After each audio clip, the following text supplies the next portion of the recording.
now our problem is all about responsibility accounting. So basahin muna natin siya.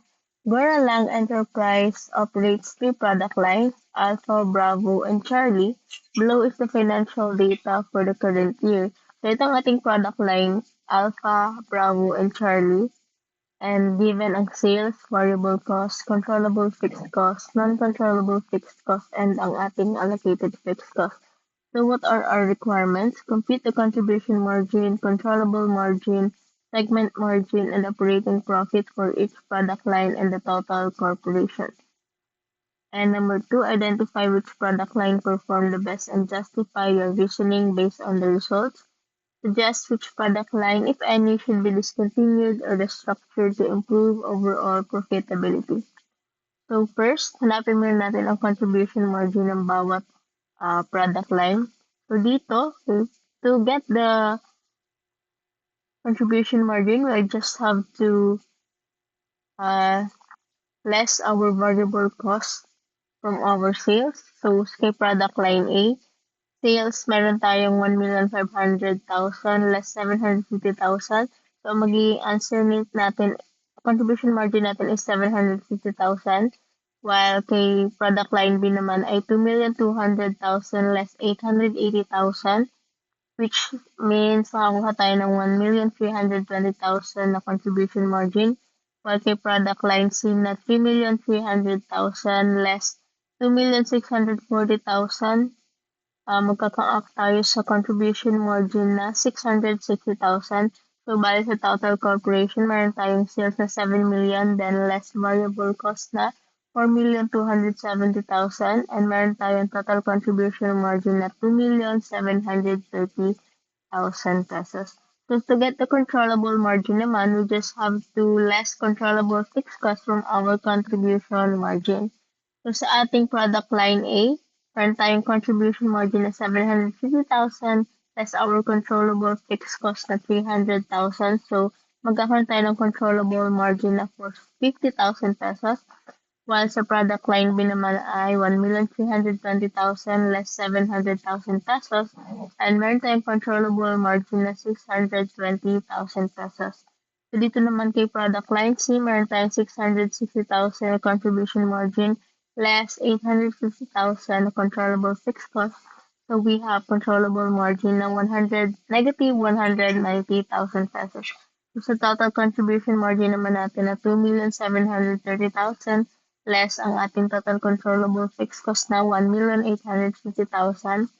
So meron tayong total controllable margin na 880,000 pesos. So, next requirement naman natin ay to get the segment margin. So, to get the segment margin, we just have to less our uncontrollable fixed cost from our controllable margin. So, sa product line A, 450,000 less 120,000 is equal to 330,000 pesos. Then, 620,000 naman sa product line B less 200,000 pesos. Meron tayong segment margin na 420,000 pesos. Then, ang ating controllable margin naman sa product line C na negative 190,000 less 400,000, magkakam up tayo sa segment margin na negative 590,000. So, ating total controllable margin naman ay 880,000 less uncontrollable fixed cost natin na 720,000. So, meron tayong total segment margin na 160,000 pesos. So for our last requirements sa number 1, yung operating profit naman ng each product line and ng total corporation. So dito, ilalas lang natin yung allocated fixed cost from our segment margin. So kay product A, meron tayong 330,000 na segment margin less our allocated fixed cost na 100,000. So meron tayong 230,000 na operating profit or loss for product A. For product B naman, meron tayong 420,000 na segment margin and less allocated fixed cost na 100,000 pesos again. So, meron tayong operating profit na 320,000 pesos. Then, our segment margin sa product line C na 590,000 pesos less our allocated fixed cost na 100,000 pesos. Ay magkakong up tayo sa operating loss na negative 690,000 pesos.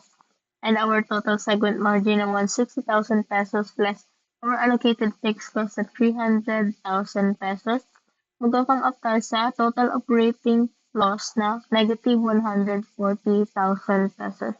So for our requirement number 2, identify which product line performs the best and justify your reasoning based on results.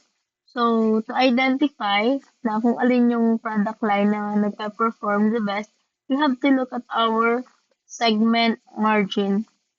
So in here, mapapansin naman natin na product line B has the highest segment margin, which means the product line B performs the best. Then siya nga may pinakamataas na segment margin. Then next is product line A.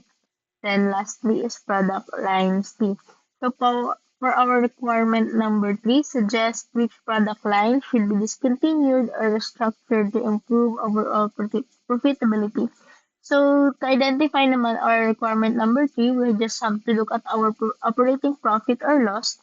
So as you can see, it is obvious na ang ating product line na dapat i-discontinue or i-restructure ay si product line C since nag-come up siya sa operating loss. Which means, imbes na makadagdag siya sa profitability uh, ng ating corporation is mas nakakabawas pa siya since negative nga siya. So this product line or the product line C should be discontinued or restructured. So that's all for our problem about Goralang Enterprise.